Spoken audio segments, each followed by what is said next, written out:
Every endurance athlete remembers the moment when things finally click.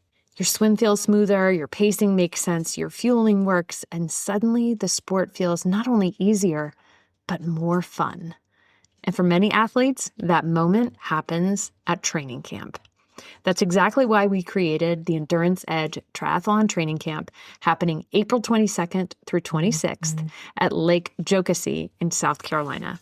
For 4 incredible days, you'll train in a small group with expert coaches, sports nutrition support, and sports psychology guidance, all designed to help you train smarter, race stronger, and finally connect the dots in your performance.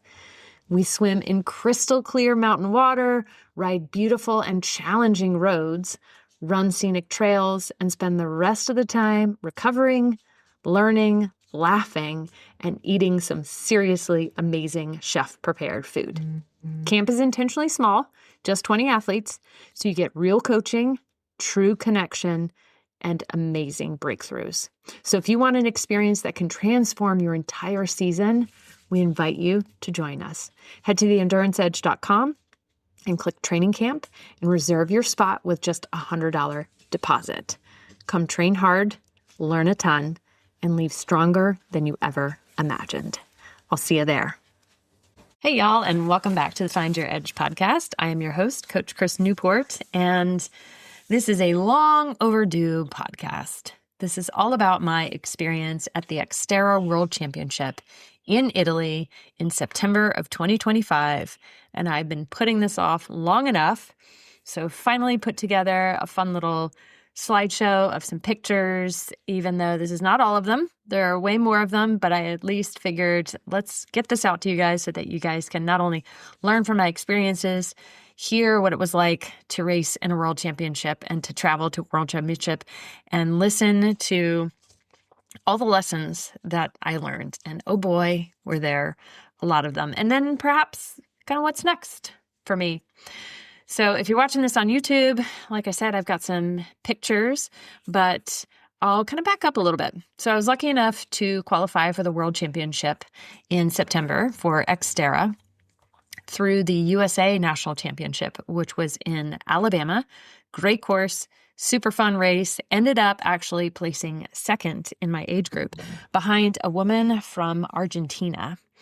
However, because she is not from the US, I ended up being crowned the USA National Championship because in order to do that, you have to be from the country of origin for whatever the World Championship is.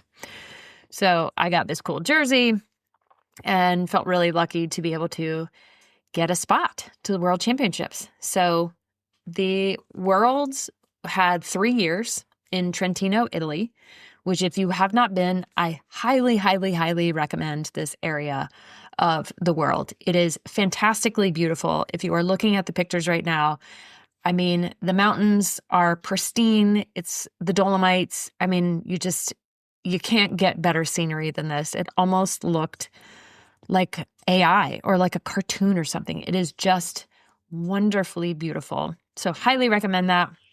There's great biking there. There's amazing trails.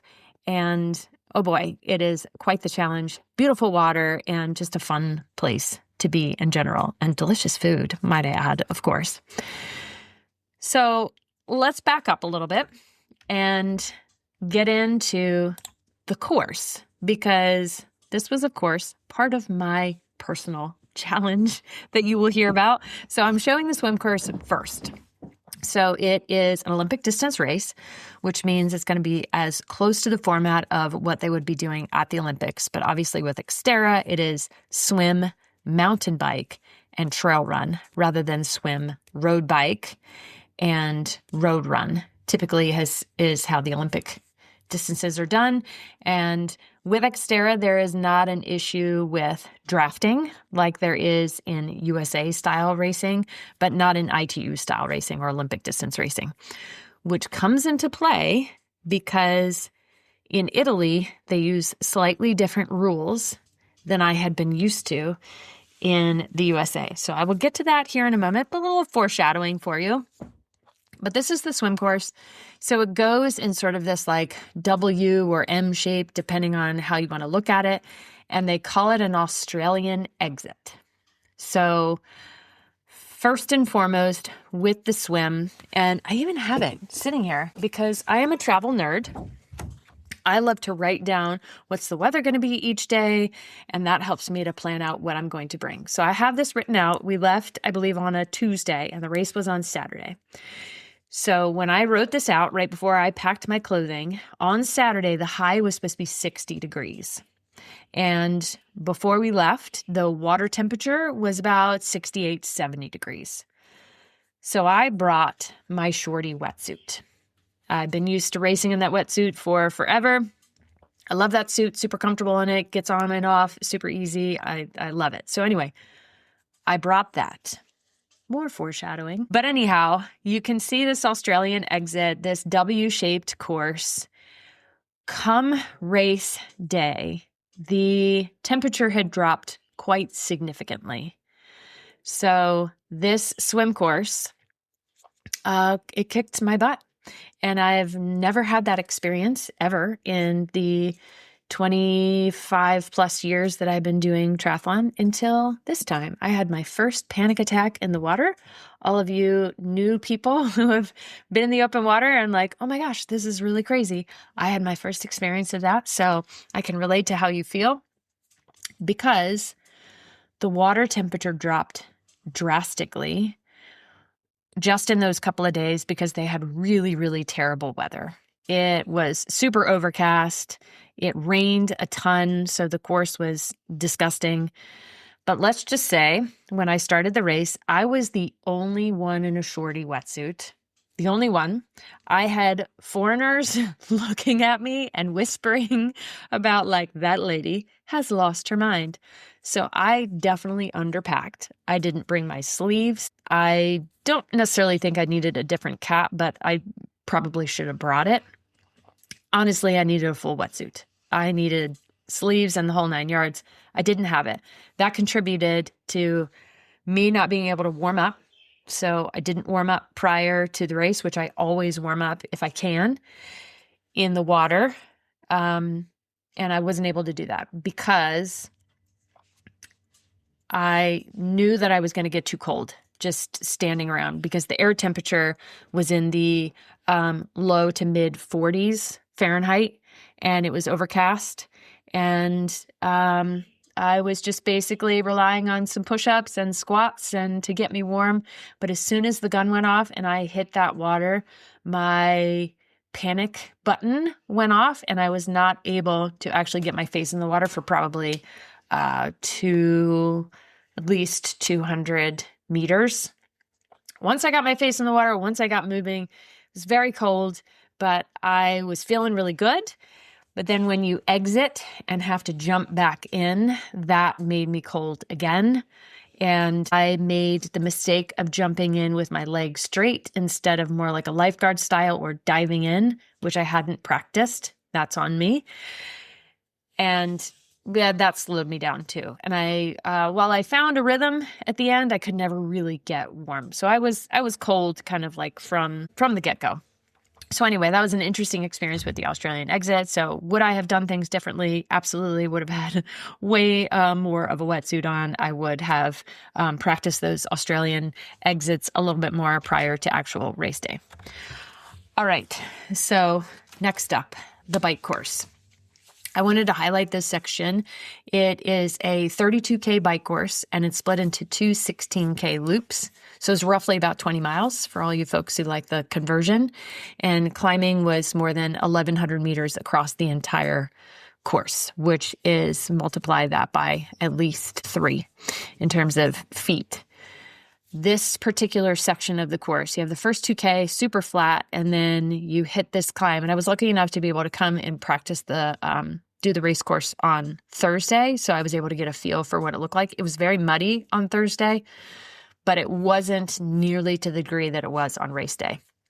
But if you can see this, there is a good majority of the 16K loop. So from 10.5 or 11K, there is an average grade of 7% with a max grade of almost 20%. So that's an 8.5K climb. And then basically you just descend through this Paganella bike park, which has these like smooth berms. I'll show you some pictures here in a moment. Some like really fun switchbacks and some stone descents, as it says in the description.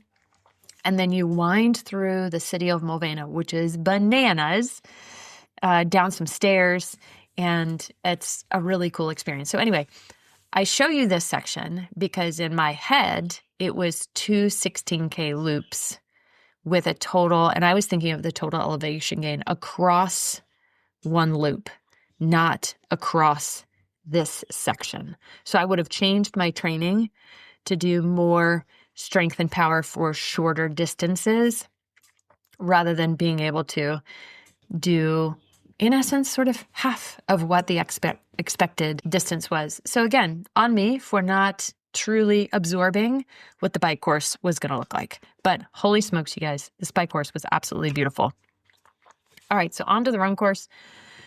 From a training perspective, I didn't really do anything differently, but there is, it's just so fun, goes through the woods and through this like little walkway that goes along the water, and you can see this crystal clear, pristine water. It was just so amazing. 2 5K loops.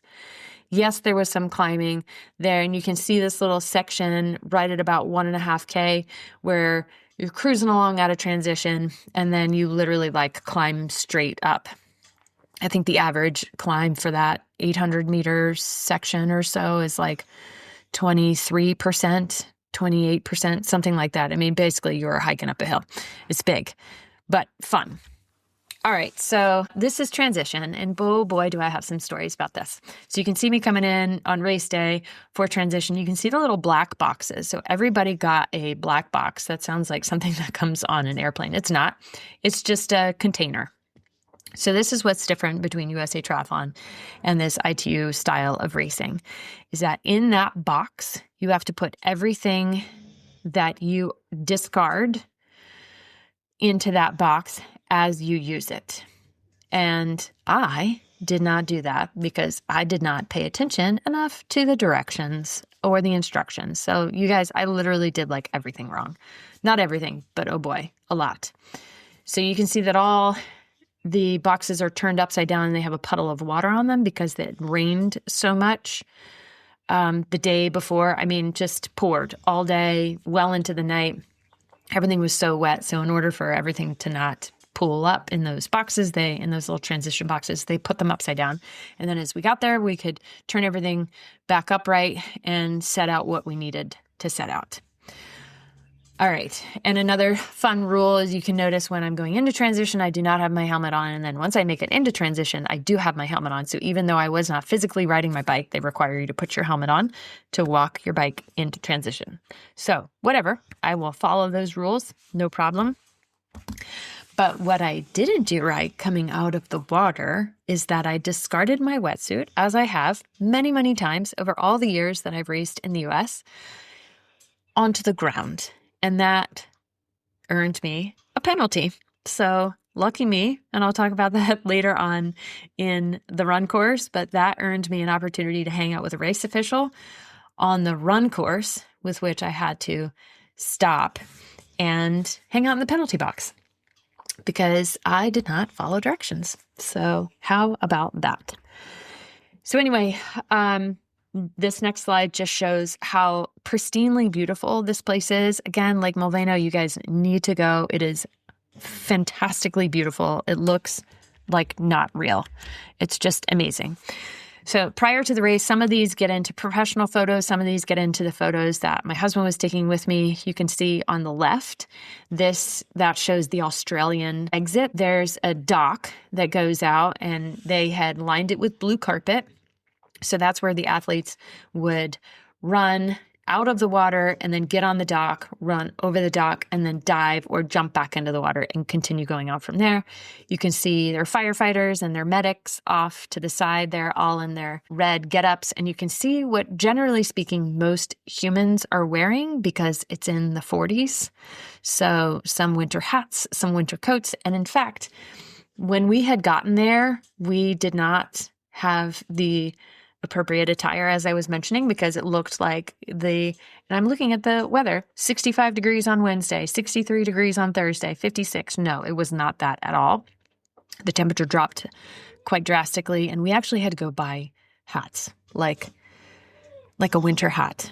And then you can see on the right here, this is all the women getting ready for the swim at the race start.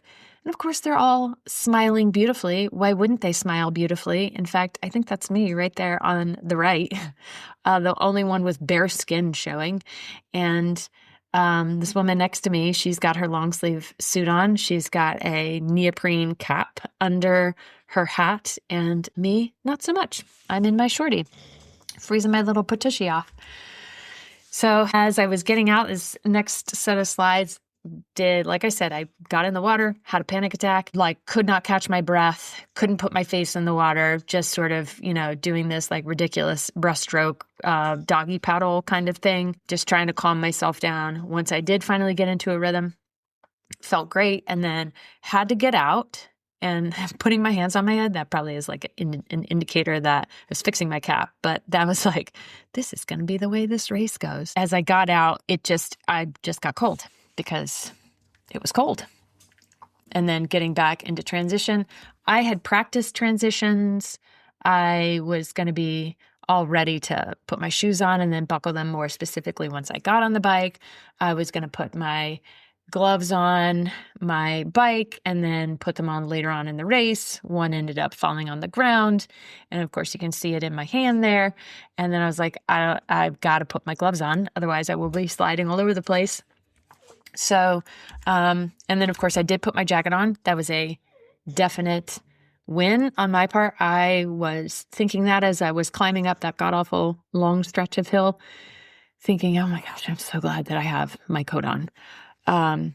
And that said, all the pros, of course, did not have extra layers. We were able to watch them because they went off earlier. We were able to watch them on the big screen. So if you get a chance to look back I'll link to it, the XTERRA World Champs for the pros, the mobile cameras that were following them on their dirt bikes were oftentimes losing reception and then just couldn't keep good traction. I mean, the pros were even getting off their bikes because it was so muddy. Anyway, this is me getting on all of my apparel. There's my wetsuit that's sitting on the ground and shouldn't be. That again earned me a nice penalty. And then as I exited transition, you can see how muddy everything got. I mean, it was so disgusting. So you would exit transition and they created a couple of man-made ramps. And you can see them in the picture here. It's not a little ramp. It's a big ramp. And they're neat. They're a lot of fun when it's not super muddy. But because so many people were slipping and going backwards, it just created this massive bottleneck. So I'm glad that Jay was able to capture this. So that was my opportunity. I stopped at the bottom of it and I actually put my gloves on and then I grabbed my bike and hike-a-biked up the ramp, holding on to the wooden railing. They had spectators and staff who were holding on to the structure so that it wouldn't fall over because there were so many people on it all at once trying to climb up. And they had chicken wire on the ramp so that it's less likely to slip. It didn't matter because when you have all of this mud and all over the entire ramp, it was just like a hot mess. So you can see people trying to pull them up, spectators and staff along the sides, trying to pull everybody up this ramp. So that was an interesting, unexpected obstacle. And then we had to do that twice. So super neat, but really hard when you have all these people who are basically bottlenecking into that space. And then as I'm switching over to the next sets of slides, you can see that I was able to get up over those man-made things, but then you see there's in the background, there's a staff person who just had to stand there and basically give you a shove because there was hardly any traction for people to get up these, even if you had some degree of momentum. But they were fun. The picture in the center. So after going through that entire bike course, it was just it was so sloppy. It was so muddy. The second loop was far worse than the first, but it was still disgusting. It took me to go 20 miles. It took me almost 4 hours, I think right at 4 hours, something like that, which is insane. And my dear mother was like, "You spent so long on the bike course." I was like, "Thank you for adding salt to my wounds." But this section coming into town, it was so cool to go down. Like, we went down this like set of stairs, and the pictures don't really do it justice of how disgusting it got. But apparently, so my husband stood there for a while and saw several wipeouts and several ambulance trips, unfortunately, for some athletes who had to be taken off the course. But I think this was my first time down. My bike still looks somewhat clean. And you can see on the next slide that I'm showing that the professional photos after the first loop and the professional photos after the second loop, of the degree to which not only my bike, but myself are just covered in mud. I mean, literal head to toe. I couldn't even use glasses. I knew that I prefer to ride in glasses, but I wasn't able to, because I knew that they would just get disgusting, and then what the heck do I do with them?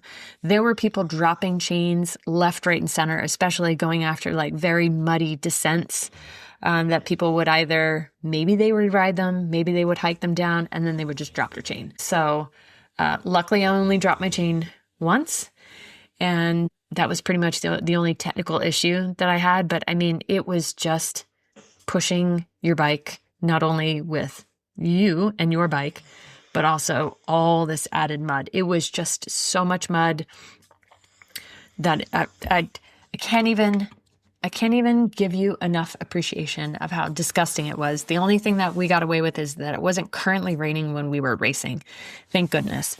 But we destroyed that park. I mean, just thoroughly, left, right, and center. I'm shocked that they are actually letting us race there again. So I do think that I eventually want to go back and try this race again. So it is now turned into the European Championship race, and that was somewhat recently announced.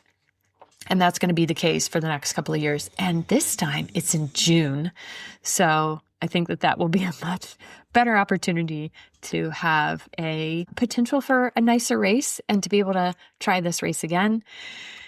This was sort of the beginning of the Pagnella bike park that has these like berms and descents and super flowy. And you can see that I'm actually smiling and having some fun. I will say, because I'm noticing it now, you can't see them on my bike, but I taped my gels to my top tube. That worked fantastically. I will have to say high fives for my nutrition plan.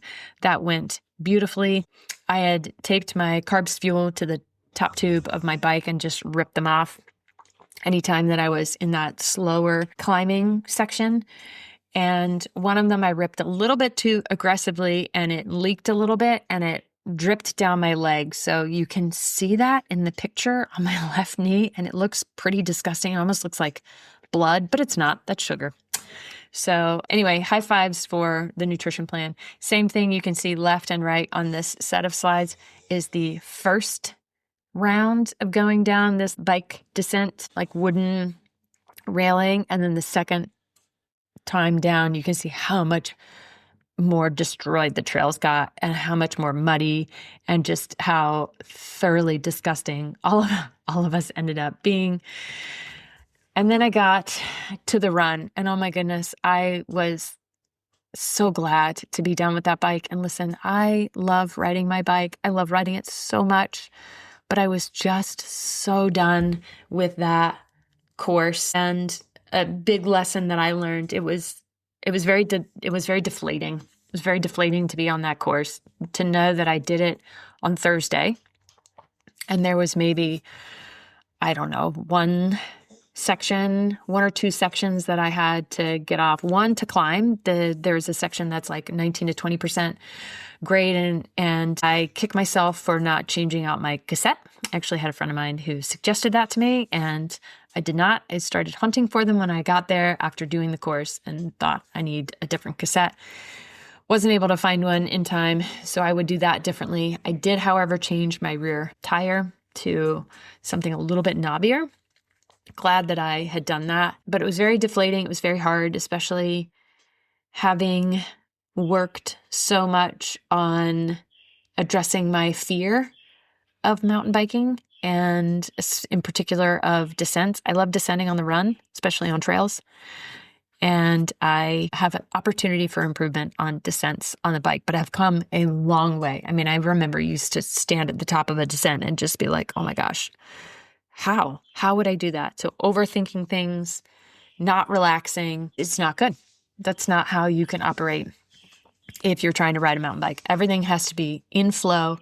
Everything has to be not overthinking. Everything has to be in a relaxed, calm state. If you were like over gripping your handlebars or trying to force the bike where it needs to go, then it's not going to be pretty. Everything has to be relaxed, flowing. There has to be a degree of trust and faith that you have both in yourself and in your ability to move and let your bike do what it needs to do. And it was very difficult to do that on this course with the degree of slickness and mud.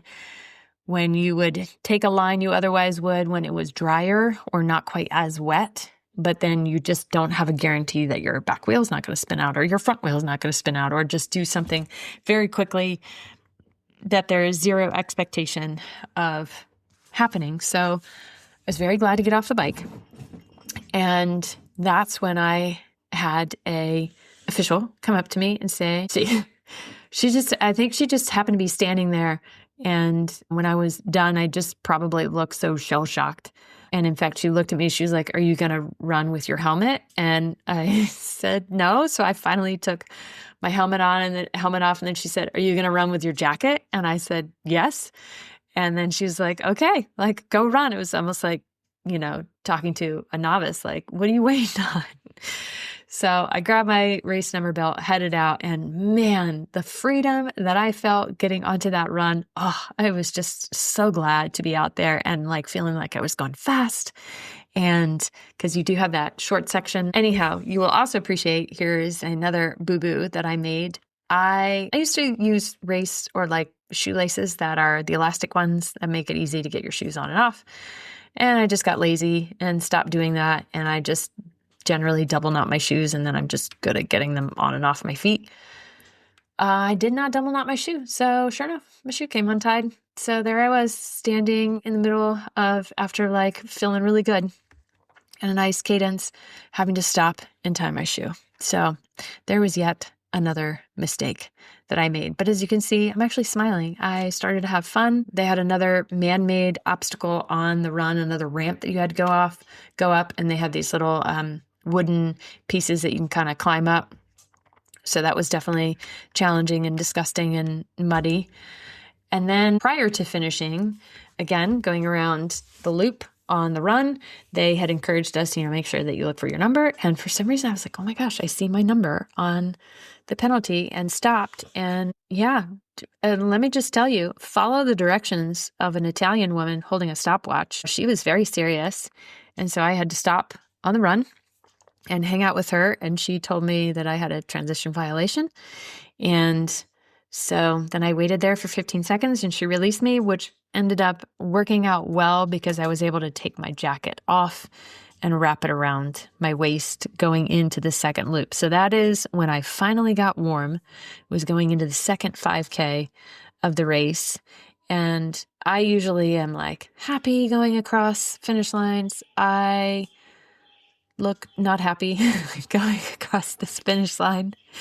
And there was a woman who I was racing with towards the end, and she was this wonderful British woman, and we were kind of going back and forth, like passing each other on the run. And it was like such great motivation that I needed right there at the very end.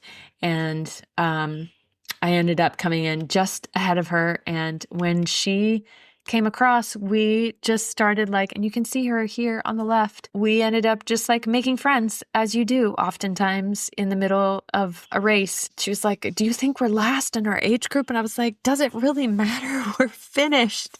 And they handed us our sort of like metal blankets because, again, it was cold and that tea had never been so delicious that I had gotten. And she and I just started like bawling our eyes out. And even though we're smiling in this picture, but because that was so hard, and that's what we were crying about. It was just so hard and so like soul breaking. And I'm very proud that I did it. I have zero regrets. I would obviously do things a little bit differently if I had the opportunity to, including packing my arm sleeves or getting a full wetsuit prior to going to this. But other than that, just reminders that we are all human, and when nerves get the best of us, that we sometimes forget things and sometimes operate on a different plane, which is why I'm so thankful to have somebody like Carly on board, our sports psychologist. And seemed like I needed to address things with her regarding this. Like, oh my gosh, this is such a big deal. Am I up for the challenge? Am I good enough? Am I worthy enough? And I'm sure that some of you out there have felt like that before. Am I good enough to be out here? Am I worthy enough to be out here? And can I satisfy not only my own expectations, but perhaps the expectation of a coach or a loved one or family or friends or training partners? And at the end of the day, none of it matters. That it's your own personal challenge and it's your own personal obstacle that you have to prove to yourself that you can get through. So again, no regrets. I did a lot of dumb stuff, but I also had a blast. And I'm so thankful for the opportunity to have gone and to have gone with my husband too.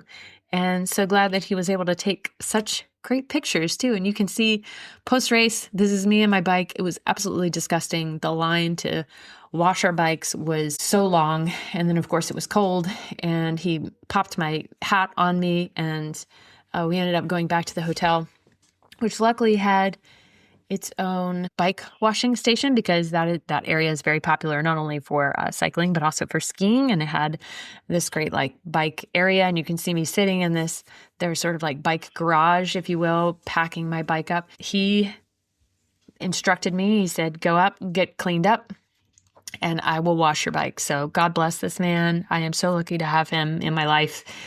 He like rinsed. I mean, there were mud in places you didn't even know you could get mud into on my bike. And I went upstairs, I took a shower, and by the time I had gotten dressed, come back down, it was probably 30 minutes later, maybe, and he was still washing it. It was disgusting. So once we got everything cleaned, we were able to put it back in the bike box. And I will have to say, if you are ever traveling for a race, you will need to practice your bike boxing skills. I love this bike case from eBach. And it literally is like Legos, like take all of these pieces apart. You do have to have a couple of tools with you. And then for mountain biking, you do have to have a compressor because I do have tubeless tires. You can't obviously take that with you, but they had one in there, which was great. But just kind of thinking through the different logistics of how are you going to ship your bike, what's the cost going to be? How are you going to get it from the airport to your selected destination? In Italy, they tend to have very small cars.